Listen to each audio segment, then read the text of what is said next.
Susan is holding something up. It says Right Cowsills there. logo. I don't know Nope. what's on it. It's the thing from Mike Kirtner. It's the vase, the vase. The vase, yes. Mike Curtin Yeah. is a radio host on Cowsill Chronicles 97.7 The River. Download it every Sunday. Yeah. Yeah, now I can see it real nice. Yeah, we got ours. If you put it with the blue one, it's really a nice nice little thing there. Yeah, I have to be behind it or we'll lose it. Yes, that's right. Of our second Pretty groovy, man. I will tell you something. Radio show. Yeah. Yeah, I do want to mention something about that, and hopefully Mike's watching. Hi, Mike. I think Mike watches, so we go, hi, Mike. Hi, Mike. But you know what we did, and I mean, we think it's just bitching, is we scraped that white off. And so it's actually embossed. The glass is, all of that lettering is raised. How did you know to do that, though? Louis had an idea. And so, yeah, so it's so cool with the other blue thing. And now I'm going to start picking away at it, going, yeah. So never thought to do that. No, yes, it's very cool looking. It's very cool. Went, I like it. I don't know if I want that white. Hold on, let me see what I can do. Yes. We do not have a guest today. That's okay. We'll have one next week. And actually, we almost had Savannah. We already know who it is, Johnny Whitaker. So yes, next week we're going to have Johnny Whitaker on. He is off right now, heading off to Ringo Starr's All-Star Show, and good for him. We'll get a report on that. First, also, aren't we going to be having Mark Lester in the future? Mark Lester is in the future. He is currently in Italy, and on his return from Italy, he's going to let us know he's back, and we'll get Marky Boy on. That's going to be something. I'm going to have to be real cool. I don't know. I wish we could set it up where Susan we could play her "Where I wish we could love." Yeah. Hey, I wasn't flat. She did that on Playboy After Dark. I didn't sing it flat like you just, Emily. Oh, I think well, I was only 19, so I probably was pretending it was flat. But what is she doing? But she loved Mark Lester. If you love an artist, this is kind of strange. We love the Beatles. Well, one of the things about loving an artist, if you get to sing their song or wear their song or learn their song, you've become closer to that artist. And it's just by the nature of it, because you're discovering things, and it's wild. I think I know the answer to this, but it would be nice if somebody did know. How did I know it was my idea to do it, but I don't remember asking Dad or Bill or Bob or whoever was in charge at the moment. I don't remember us learning it. I remember, go ahead. A little context. Was this family was crazy over the film Oliver. I mean, we were crazy over it. Okay, we just loved it, and we loved it. Was it just me? Right. It was so fun. It was so fun. And like I say, we always take on stuff we like. And Oliver, let's do Oliver. Now, Susan gonna pick out a pocket or two, probably isn't gonna fly.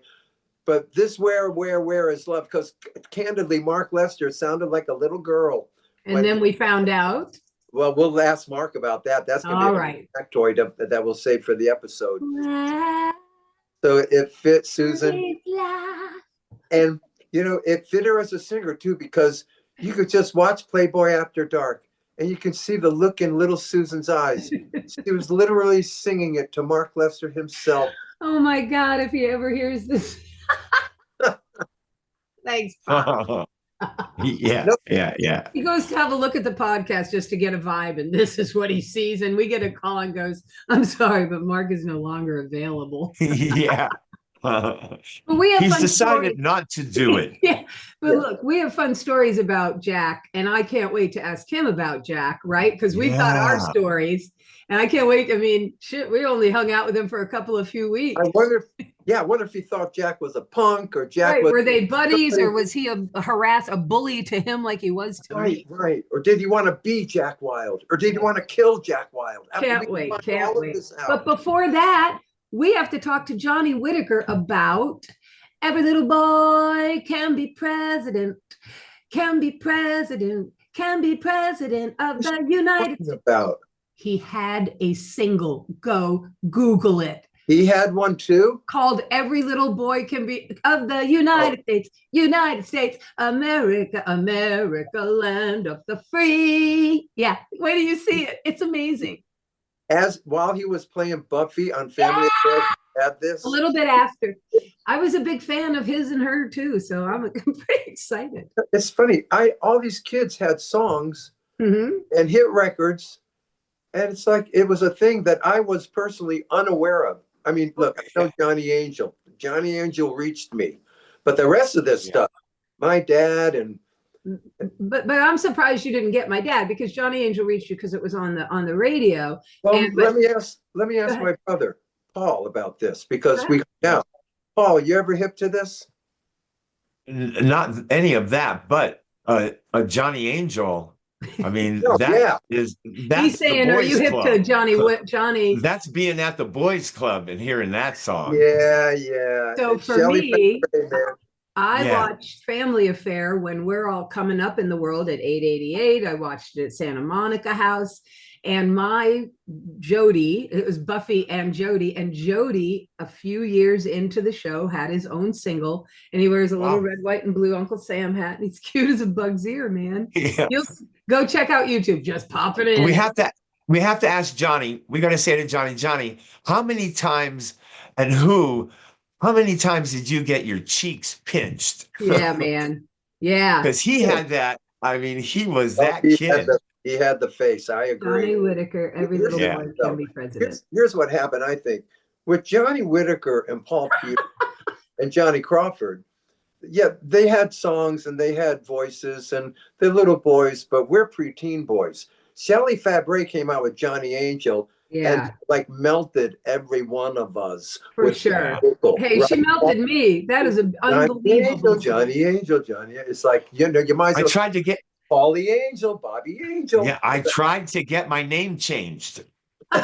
Johnny, listen. But there was already a Johnny in the family. All right, my friends. Well, you know what's interesting? Hey, Paul, that's a song. Hey, Paul and Paula.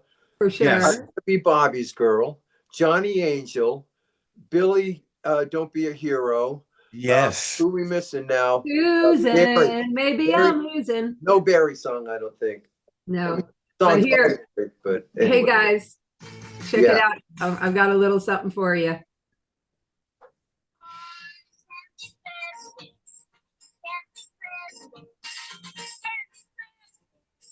I think Susan's trying to play something. Music. Are you not hearing it?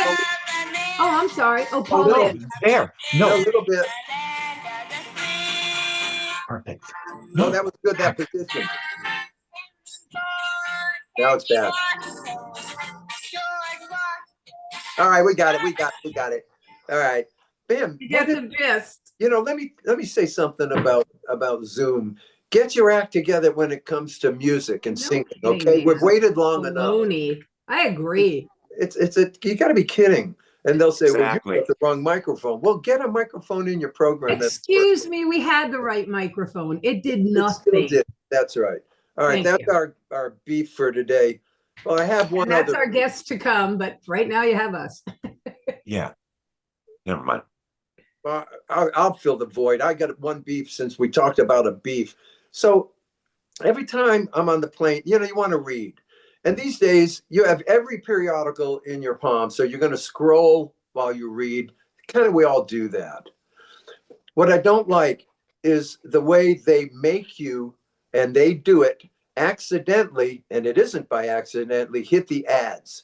And then you hit the ad, you got to stop reading. You got to come out of the ad. You got to go back to the article you wanted to read. And then you got to go slower and carefuler and go, be careful. Don't, you're going to hit another ad. And then for a while, that wasn't bad enough. Now the ads fill the screen. You got to hit an X up there. It's out of control, and I'm done with it. Agreed. Yep, I agree with you, Bob, because today I had that same problem and I kept looking for an X. This ad had my whole frame and there was no X there. I could not get away. And then sometimes you see a V and you think maybe that's the new X. You hit it and boom, you're somewhere, a whole new place. Yeah. And I always wonder, statistically, people I think are like me and Paul, where we go, I'm not tolerating this. I haven't read the ad. I don't know what the ad's for.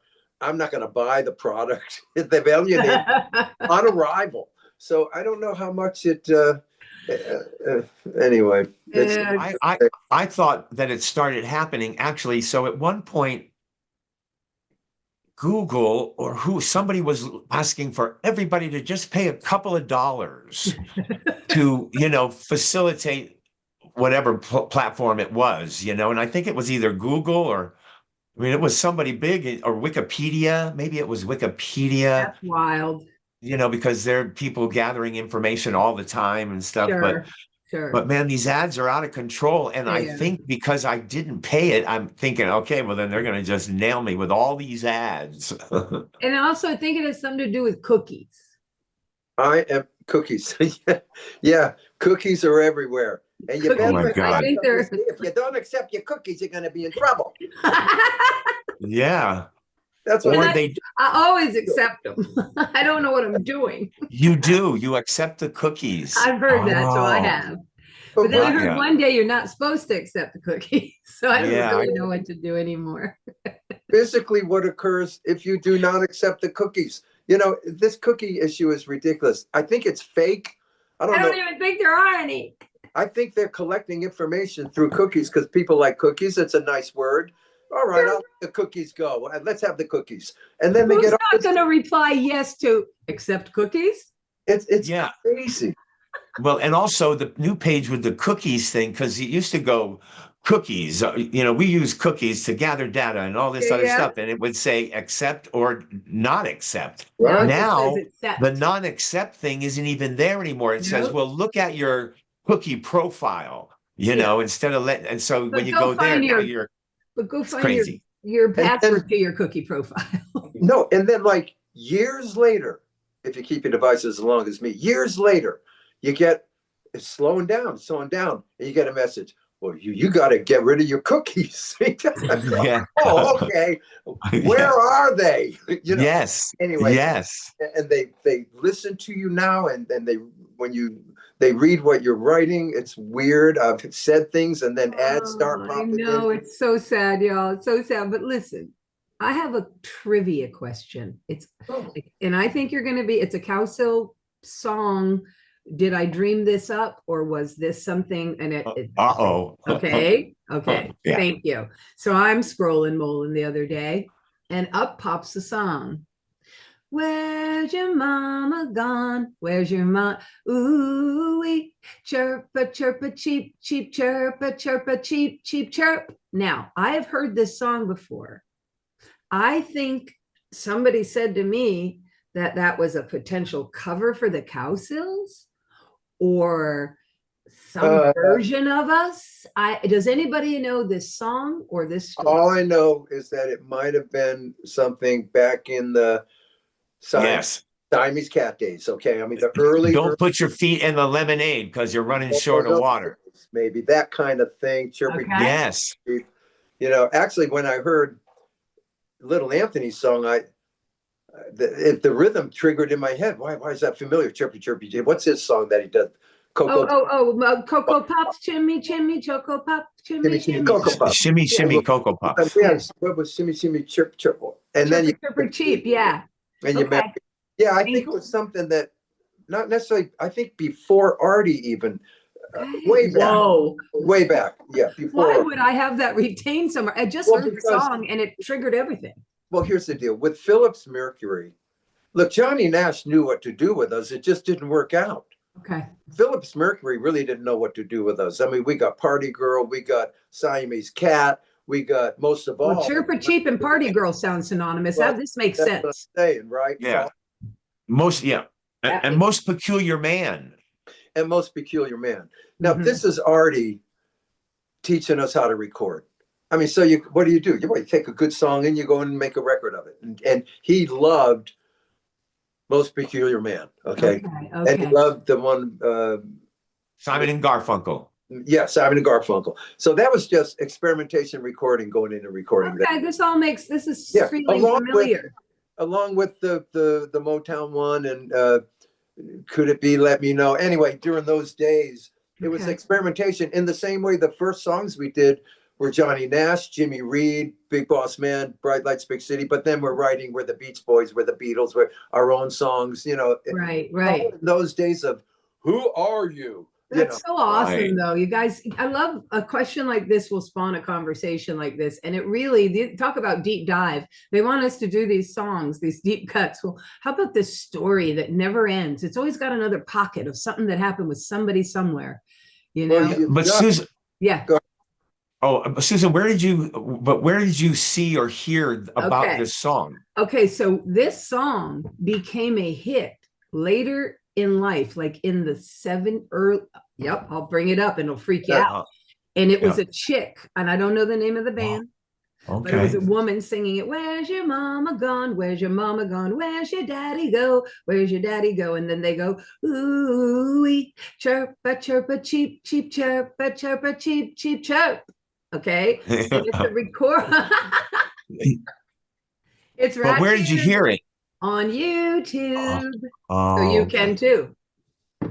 And I knew this song was familiar in my head, not what I'm looking at and not what's happening here. But I'm like, why do I think we were supposed to cover this? Where does this song come in our life?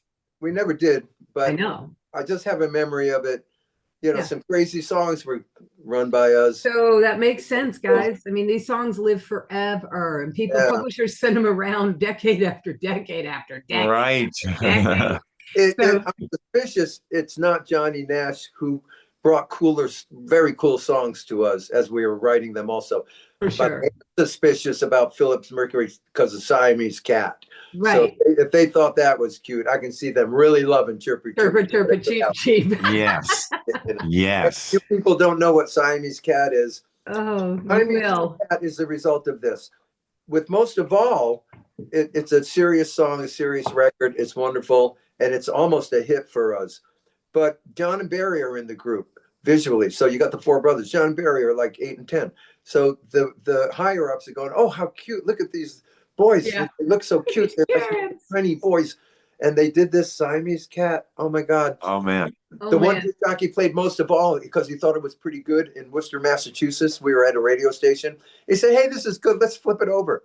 The guy flips it over. This is true. The guy flips it over. That Siamese Cat lasted about 2 lines when he had a bomb side effect. And he dropped the bomb on the Siamese. Oh no! Like the Gong Show. Yeah, he dropped the bomb on it, man, and we agreed. You know, I mean, we're kids. What do we care? We're laughing. He dropped that bomb on Siamese Cat, and it was pretty great. That's funny. I wonder who wrote Siamese Cat. I just turn over Most of All, and have a look. Most of All was written by Udell. Udell, maybe, but the guys may have written Siamese Cat too, who wrote Most of All. I don't know. All right, hold on. But anyway, those are fun days though. All experimentation. Joda, Johnny Nash, Shelby Singleton, Artie Kornfeld, I love my experimenting. You know, what are we going to do? We're looking for a sound, or developing it, not looking. But that was some funny songs. The initial songs they sent were like, what? It was crazy, man. It was nuts. Even with Johnny Nash, you can't go halfway. You guys don't know this song, but there's a line in it: "Duka Duka soda cracker. If you want to have a smoke, you gotta have tobacco. You can't go halfway. You got to go all the way." Yeah. I love. And but guys, the Johnny Nash, the Joda days. This is Black New York years for us. All of us. That's right. We were the only white people in New York. It was. That's when you were 4 little black boys in New York City. The writers were black. The session musicians we played with on and off were black. Everybody was but us. That was the experiment. That's because Bill sounded great singing Motown. And you know what, guys? We got to give it to Bud for going, hell yeah. Let's rock. Oh, man, that was Let's see how this goes. Hell yeah. Out of the box. But we're not coming in with preconceived issues of the world yet. We're not worldly at all. Okay. This is the coolest music, and we know Motown, and they remind us of Motown. This is all Motown. We're going to go this route. We're in. You know, it's like that. And then it didn't. And then they tried to have us record the great songs, but they went with Bill and mine. All I Really Want to Be Is Me, and it's going to flop, and that's going to be the end of the experiment. But that's okay. We learned a lot. Oh, no, kid. The camps we have been in is crazy. A lot of good camps. A lot of good camps. Lucky people. So What we got what do we got coming up that we need to? We are going at the end of September to New York, New York. End of October, October not 30th. End September. of October. I said that last night to October Russ too. 30th. October 30th, we are at the Port Washington Library on Long Island, New York. We've been there once before. It was Yeah, fun. it was fun, really fun. It was kind of the beginning of Trio. Then we're hitting Times Square for Halloween. So I think if Barry, sorry, but Barry got that gig, the Iridium, huh?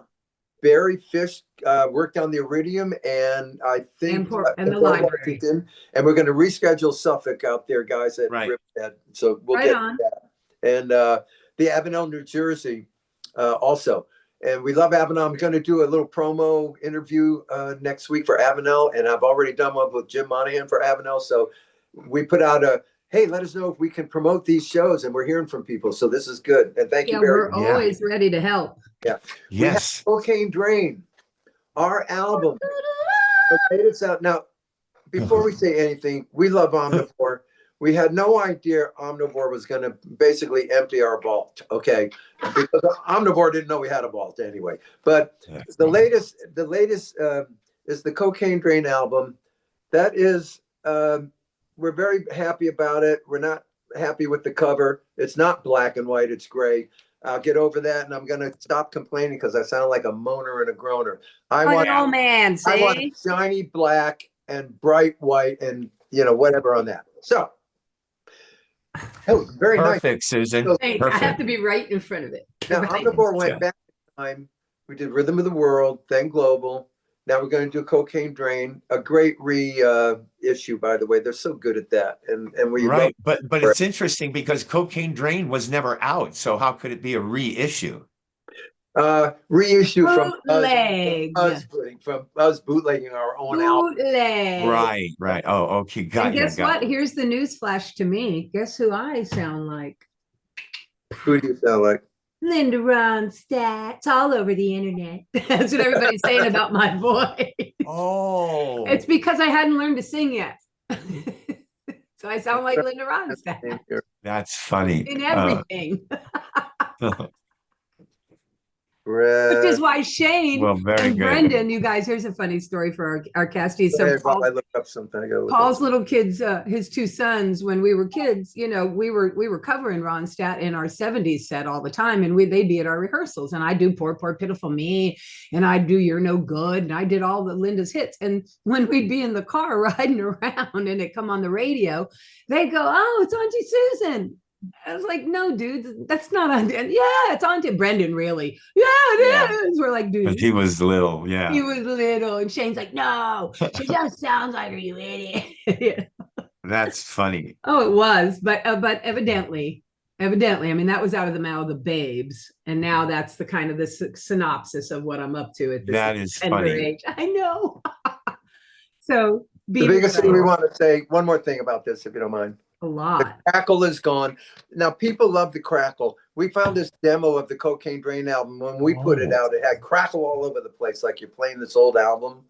But that does not wear well, folks. You love the retro feel of it and the retro sound of crackle, but it wears you down. It does. What song? I'm amazed how. Which one is that? I don't know what you're talking about. Got no time. Sorry, I'm on Global. I'm on Global. Oh, no. Lloyd, Michael Graves. I'm on Global. What are you singing? I want to do that. I was singing You Got No Time. Oh. It's not on this record. It's a moot point.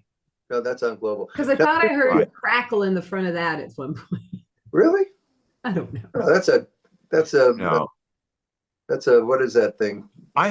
It's a mandolin. That opens up that song. No, I know. I was talking about record crackle, but I think right. But you gotta admit, then it is gone. The crackle is gone, and it sounds almost like a completed record. Clean machine, for sure. Crazy. I'm amazed about that. They really are bonus tracks. Now, the interesting thing, and by the way, congratulations to Dennis Castaneris, the one of the members of the band, of the Cocaine Drain band. Just that it came out all these years later, I'm Yeah. getting an email and say, hey, We can call you him an believe this? auxiliary cowsill. It was great. And Barry was in that band. Well, Barry was kind of part-time. Barry was in the band when he felt like it. Yeah, and we let One him. of our many strange encounters with our brother Barry. Not up there with I'll play with you so long as I can turn my back to the audience and you call myself Elvis. Elvis Franklin. It wasn't quite that, but it was right up there somehow with that kind of thing. Yeah, it was. I have a few pictures with his back to everyone. And it was either be Barry Scott or Elvis Franklin. He had two guys. Yeah. I have visions of Elvis. Paul, my vision of the Cocaine Drain album, because you never see you in the world, right? I don't know what I look like in the world, but you all know what I look like in the world. All I can see is you sitting in a chair with Chuck Plotkin always standing near you or hovering, I'll call it like a hovercraft. Yeah. Always there with the bass. And in the great classic tradition, by the way, of a great producer, digging bass parts out of you that only he knew were there. That's the only sitting there trying to dig. Yeah. And he's coming through. He did it with me with lead guitar parts and stuff. It's what really good producers in their basic role do that. Yeah. Right. They know something's in there. They can get it out. But God bless Chuck. He was working with a bunch of hillbillies and rookies, and we didn't know what. And I would look up and go, what do you want? And he'd go, I want an intro. It's like that kind of session back and forth, It's like, hey, crazy stuff. Yeah. But go back and bring the witch's broom and don't come if you don't have it. Yeah, but the Cocaine Drain, the song, man, I mean, I was doing it and I could see him right out of my peripheral, literally standing like this and going, oh yeah, here, do it, Yeah. And when that song, that is I don't recall him. I recall him, suggesting other things for other songs, but it wasn't like Cocaine Drain. I mean, he kind of let me alone at all the other songs, but Cocaine Drain, he had, crazy enough, he had a specific part in his brain because he could sing it practically. He did. I remember. I remember it. Cocaine Drain was the very first song that we took into. We started off with it. And started toying with it because the guys in Loose Change, Phil Solomon, the boys, they go with it. They heard it and they said, that's really cool. That's a different for you. And of course, it was different. But we were working that stuff out in earshot. That was this crazy time signature, Paul, that you were working on. It was awesome. Crazy. It was awesome. Good stuff, though, guys. Really good stuff. I remember the day, I don't know what happened. We were outside Clover, and Jimmy Wachtel, Waddy's brother, for some reason, either walked by and we saw him in the street, and we went and we dragged him into Clover. Inside. We sat him at the console, and he listened to Is Your Love Alive? I'll never forget it, and because he said, who did all the guitars? And I got to say me. And him being a Wachtel, I got to say me was like, I hope he did all the guitars. Why don't you be proud of me? Yeah, we had relationships back then in terms of who we looked up to, admired. Yeah, but Chuck was not happy about it. Because we just went crazy, we did that tick we do. We saw and we were excited. Jimmy walking on the other side of Santa Monica, and we were working, and we went, oh my God, there! And so we all ran to get him, and I remember Chuck just going like this. Yeah. Oh God, not the dreaded glass push-up. Yeah. That's when he was not happy. But that was a funny night. We were out of our brains. This podcast. Oh, how I wish we could get him on. I don't think it's possible. Wow. Chuck, impossible. Yeah. Impossible. Okay. Yeah, it's impossible. Forget it. Too bad. What a story that would have been. That would have been great. From Chucky's side, oh my God. Chuck E. Cheese. It's funny because we're going to lose him because of Springsteen. But here's the story that's out there. Okay. And I read it this way once. Well, and Chuck Plotkin was working with the Cowsills, but he was mixing Darkness Out of Town. He was mixing Darkness while he was working. It's not that at all. The reason we lost Chuck to Bruce Springsteen had traveled the country going through engineers declaring nobody can mix Darkness on the Edge of Town. What am I going to do? the perfectionist. Yes, that's true. And finally, he bumped into Chuck. I don't know how he bumped into Chuck or how it happened, but once Chuck mixed correctly to his satisfaction, Darkness on the Edge of Town, it was the end of the Cowsills and Chuck Plotkin. It was the end right there, because you don't pass that up. And we didn't blame Chuck at all. No, you don't. You don't pass that up if you're Chuck either. Let me ask you this, guys. Was there a room downstairs that Chuck used to run up and down from besides the regular studio? Like, I just remember him going, now I got to go listen to Bruce. And he'd run somewhere else. Then he'd run back. Okay. He went somewhere else. He must have gone down to, Gold Star, maybe. I know he was in a proximity where he would run out the door. Yeah. Maybe down the street. Yeah. And then run back and go, you guys work on this. You do this. I will be right back. I'm going to listen to him. Crazy. Yeah. Crazy. But Charlie could mix it, as Bruce put it. So whatever on that. Oh, God, yeah. Charlie could. And I cut him all slack because Bruce at the time really wasn't the superstar Bruce. He really wasn't. Darkness on the Edge of Town is going to start moving him that way. Born in the USA is going to finish it. So at the time, this is not the Bruce Springsteen you people know that's coming into Clover. It's a different. Not at all. Can I tell a cute Bruce Springsteen story that shows this? He's not the boss yet. So we spent a lot of time at Clover, and my friend was the receptionist. And Bruce always came up to see Chuck all the time. And it was early in the morning. And Bruce has a very formidable sized nose. So he's coming up the stairs, and Jan and I are sitting at the desk. And Bruce, and I'm like, hey, Bruce. And he goes, hey, girls, how's everybody this morning? And he comes up to the desk, and he'd just woken up, and he looked like a prize fighter. And he goes, hey, let me ask you something. He goes, look at me straight and tell me for real. Is my nose slanting to this side? He said, because sometimes I sleep on it and it takes like an hour to come out. And I think, is it me? No, and honest to God, I looked at it and I'm like, so it's not normally bent left? He goes, nope. And I'm like, yes, it is bent. He goes, it won't be in 2 hours from now. It's the damnedest thing. And I went, okay. And he left. Well, when I met him, it was in the office upstairs. Yeah, that's where we were. Yeah. Yeah, he hadn't become in Chuck's office, so not at the reception. Cop it. So, and Bruce had not really become the quote unquote enemy. Not that he became the enemy, but he hadn't caused any trouble yet. I think I still got a project. So I'm meeting Bruce Springsteen. And the first thing was like, oh my God, you're short. I almost said it, I think. I couldn't believe it. Because, if you don't think about it, as you learn about somebody, Bruce, every time I heard, he's becoming bigger and bigger in my head, bigger, bigger. Yeah. Then I finally meet him and I go, holy mackerel, you're like little. And for you to say that to him, it's like, holy, he must really be little. I'm average. And then he starts, this is when he's going to give us Rendezvous. And he starts his little thing about, working with Chuck but I got this song. I think you guys should do it. And it was Rendezvous. He handed us Rendezvous. Right. We went in and recorded like beautiful Bruce Springsteen. Rendezvous by Bruce Springsteen. He wrote it. He said, you guys would get John sang the lead. I understand. I'm just trying to retain the melody. I was just asking you. Keep going. I just did it. It's okay. I got it. Rendezvous. Yeah. It's cool. Go. I can't sing it for you. It's all right. It's all right. Rendezvous. Yeah. I got it. Yeah, that was a Springsteen song. I don't know this. Yeah, it was a good session. Yeah. The Pointer Sisters did it as well. Did they really? Yep. Or are you thinking of Fire? Because I know they did Fire. Why did we not? Of Fire. Why did we not end up doing Rendezvous if we did Rendezvous?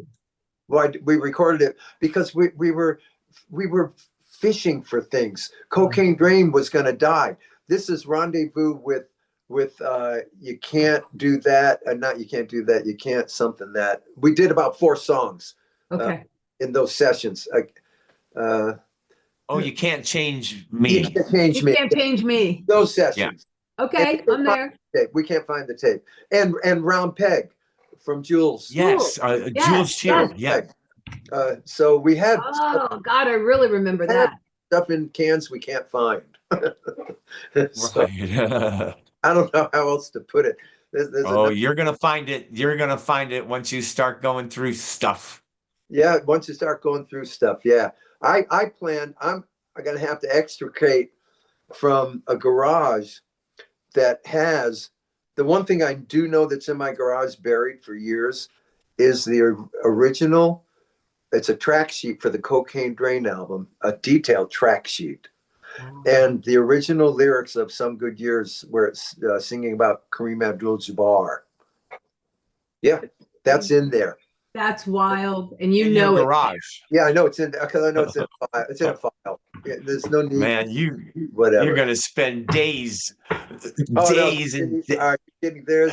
If you wait long enough, there's an easy way to extricate from things like that. If you wait long enough, you have to Right. wait way beyond your children caring about any of it anymore. You got to go way beyond. Then you got. Oh, you mean you can start It's gonna be easy, you know. yeah. Don't make me do it. Don't die yet. It's Chuckathon. Well, so me and Luann are having new floors put in, and so there's a lot of stuff we need to do. And I was getting all of my stuff together, and I came across.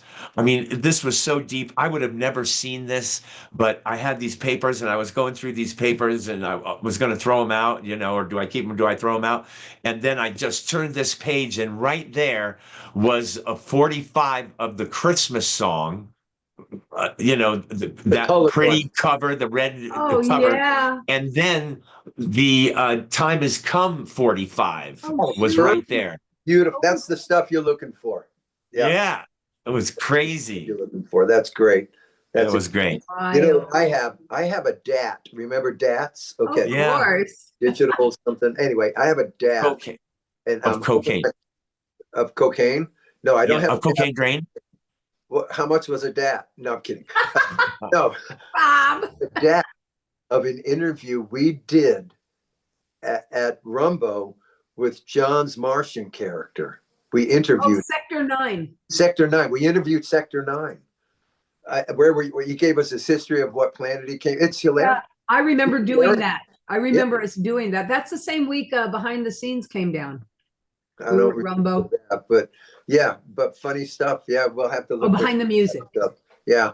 Yeah, holy moly, Bob! You're gonna be out of your brain, dude. Hey, we throw it. Do you hear that Martian character of his in I Below? No, what does he say? At the beginning of the second bridge, where we go running and running and run, you think you hear a voice, and you do, and it's Sector 9. It's him. Popcorn wine. The second bridge, where it really does it. Yeah. I can't wait. I don't know how he did it. He did something. I love it. I want to hear it. Get it transferred, will you? Cool. I know you got all the time in the world. Hey, so the trio swing. We are going to Tomball, Texas for our Christmas show on December 15th. Just hear them sleigh bells ringing. This is our third return. We want to return to all these. Wait, did we do that one? No, I think we should. What? Oh yeah. Hear those sleigh bells ringing and ting ting ting ting jingling too.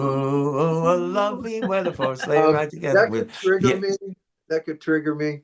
That's right, because you, Bobby. It was my solo on the Ed Sullivan Show, and I was very nervous. That might be a reason to do it. And while I'm singing, I'll never forget this. While I'm singing on Ed Sullivan, just hear those take the. I'm nervous because I can't remember what's coming, which is it'll nearly be like a picture print of Courier and Ives, and I can't come up with the line.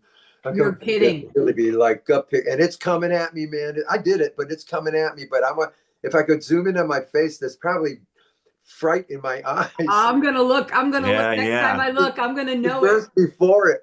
That's a very complicated part of that Christmas song. And when it was assigned to me, and it was, I didn't raise my hand. The picture print of Courier and Ives. Oh no. Yeah. No. Being live also. No stopping. Oh, hang on. I may have muffed it in the rehearsal. I can't remember. Something got me real nervous because we did have a run through. I remember that. Okay, so Cocaine Drain is out. We're trying to be good business people. And by the way, after Cocaine Drain, you're probably going, what else could there be? But we do have an a cappella album coming out. Once we finish it, we got 3 more to do. And then they're Omnivore's Wheelhouse's box sets. We do have our early recordings and a lot of things we haven't found yet. Paul, what are you showing us? What I'm showing you is Paul No has way. interrupted my dialogue with the visual. Paul, you're All gotta you be kidding audio me. people, Paul has pulled up his forearm. arm, what has something purple on it. And What it do you looks got? so I was climbing up a tree. I needed to cut some big limbs off of a ponderosa because it was just out of control. And so I got up there and then I kind of slipped. And so I scraped my arm. Okay. And all of a sudden I went, damn, because I got these purple things because of this, just the sliding across the bark. Okay. Unreal. And then I made the cut, and then I realized this branch was kind of coming at me. So I took my arm and I put it like that, and I put it right into all of these purple things, and then they all bled. And this guy here is very deep, and it just dug out the stuff. You better be careful with that. Like you're putting stuff on it. You don't want to get an it's infection, looking great, bro. It's looking much better. Okay. That looks so cool. Hold that up for the people. Okay, guys, it's on his farm. It actually looks like he was stepped on by a bear. Okay, he can change that story easily. He looks like he was stepped on by a wild animal. Yeah. Put that down. Put it down and get some peroxide on it and some Neosporin. We did it. No, do it again. This is a week old. You waited too long, like I do, man. I woke up in the morning. I didn't even realize that it happened. I just went to bed, and I woke up in the morning and looked at my arm, and it was just like, wow. Oh, it was gnarly looking. No bueno, no bueno, no bueno. I hate when that happens. When you get old, guys, I got to tell you. Now, this is a clean hand. Everyone look at my hand. Okay, see that? Very nice, Bob. If you're my age and you even accidentally just tap something, you're going to get that. There you go. And what Paul has. You get a mark. And it's going to take days to go away. Paul's got one. Can any of you scientifically explain what's occurring? Yes, I can. Please do. It's called dying. Slow. Okay. Yes. The thinning of your arteries or your veins. Everything's going to get thinner. Everything's dying. That's what this is all about. It's just another step towards it. And we all know about it. And it's just something you go through. Yeah. Oh, man. The baseball season, you guys. Hey, big news for you sports fans. And if you're not sports fans, this is good news. They are using the automated strike zone starting next season. Yes, that's really headline today. Now, listen, here it is, folks. Here's the situation.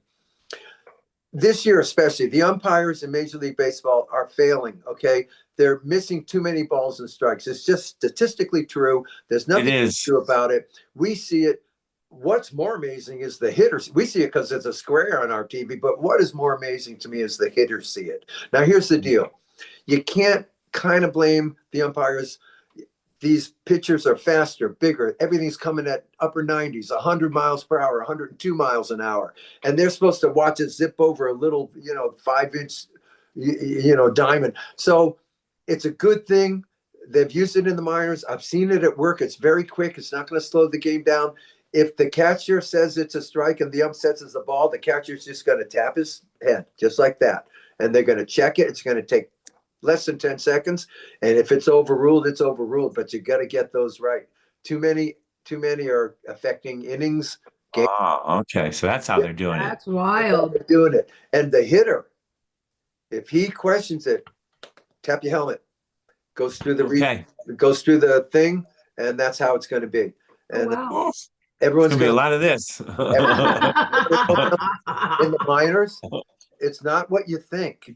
And in the minors, I was watching a game one time in the minors because you can watch minor league AAA. That's where they put it into effect. And I was watching, and it happened in front of me, and I didn't even notice it.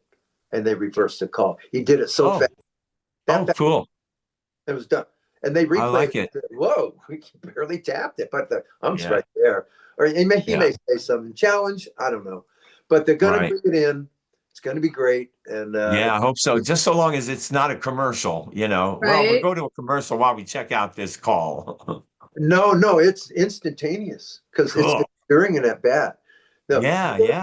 Since you brought up commercials, I keep bringing up stuff, but I got to say one thing. I'm a Southwest flyer. I know Southwest as good as you can know Southwest Airlines. Okay. I am laughing out loud at their new TV commercials as they try and show the joy that all of us Southwest passengers, now that we can pick our own seat and get more leg room. Now, you pick your own seat because you have to. And as you go up the plane, like you Delta people know, you American, it gets more expensive, more expensive. Southwest is becoming that next year. 2 bags you got to pay for. They're in on all the money make, but the commercial hilarious. I get to pick my own seat. Now, this is an airline where you could walk onto an empty plane and pick any seat you want. Okay. Yep. You just got to see the manipulation of the mind by this company. This is really true. It's a bait and switch. It's so fun. And people are running in excitement. We get to pick our own seat at Southwest. Oh my! Wait till you see it. Wait till you see it. It's propaganda. Well, and those people are the people that have low B's and C coupons. Those are the people that are probably going, oh, I can dig this. Let me tell you something. You know what's going to happen? You're right. What's going to happen to me, because I refuse until I'm forced. I already know I'll have my first flight next year, and I'm going to sit in the back of the plane because I'm going to refuse to pay the money, and all those seats are going to be taken. Yeah. And the next level is going to be taken. And then I got to pay $4 for more leg room. And it's going to be crazy, man. Oh, my God. I can't imagine. I'm ready for it. It's a hoot. It's a hoot. We got to go. Yeah. Hey, we're gonna have Buffy on, and not the vampire slayer. Okay. Oh, Jody. It's Jody, not Buffy. Buffy's I thought Buffy was the character. Oh, Jody's the character, right? Well, it's Buffy and Jody. They were twins of Uncle Bill, but Buffy's no longer with us. And this is Brian Keith's Sebastian Cabot TV show, right? Yes. And I'm Sissy, and I know it, and I love it. And guess what? Here's a little family trivia, though she doesn't deserve it. Jan. We all know Jan. Jan was in an episode of Family Affair, where she was the child who had a latchkey and that Buffy and Jody made friends with. Oh. It was pretty funny. It's great. She was great in it. I'll give her all that credit. All right, listen, people. Next Tuesday. Okay. Now, next episode, we'll tell you more about the gigs coming because they're kind of far away now. After Tomball, it's nothing until February. God forbid we take a break. You know, so but we like to do the promotions and do our job. You know, it's like have an icon in the thing. People I have received from venues. There's nothing up on your website yet. You might want to take care of that. The places we're going. Yeah. That reminded me of the guy in the office. Yeah, I'm gonna need you for the weekend. Anyway, they gotta know the office to know that, not the TV. I love the office. We learned about the office this summer on our bus. I love you guys. Right. All right, everyone. Have a great week. Hey. Have a great week, Pete. Love you guys. See you down the road. The holidays are coming. The holidays are soon to be with us. They're already here. It's a holiday. Bye, guys.